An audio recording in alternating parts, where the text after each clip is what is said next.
A paper is published just around a week ago, and in this paper we are told about the fractures existing under the Grindavík, and they have been mapped since 2019. And the images and the maps from this paper are now circulating in the internet, and people are asking why this was not taken action upon. Okay, the town of Grindavík was built on a fracture zone. The fracture existed there before. We had the mid-Atlantic ridge opening up, and every time it was opening, it created cracks and sometimes eruptions also happening. The last one was before this recent events in 800 years ago. So there was no real memory of that. But this time, when these fractures were there, people were building the harbor, and this is the reason there is a harbor, because there is a rift here, and horst and graben are formed. So they filled up the gaps in the town. It settled over time, and then when the reactivation of these cracks and fractures and fault lines happened, it cracked the structures, the roads that we built over them. This paper is published a week ago. Any data from that was not available, in my opinion, to anyone other than the researchers who were doing it.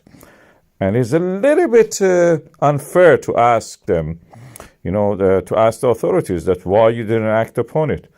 The data was not known. But people knew that. People had a memory that there was fractures here. They filled it up. So every time any of these fractures, a little bit actually reactivated, appeared at the surface, they were just filling it up, plastering over it practically in geological terms, or in layman's term, we can say that, and then ignoring it, forgetting about it. This is something that we have to remember.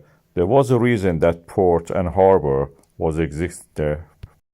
Grindavík harbor was there to serve a purpose, fishing, and the graben and the rifts served the purpose, provide a safe haven for the ships and boats who were going to Atlantic Ocean to fish.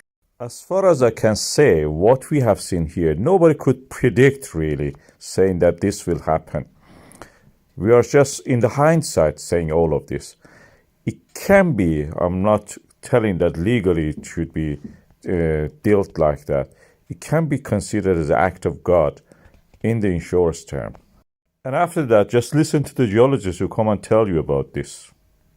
What I'm trying to say is that when we say that why they didn't act on this or that document, we are practically either working for the insurance companies not to pay anything to the people of Grindavík, or we're just ignorantly pushing forward for this so the people will not be compensated.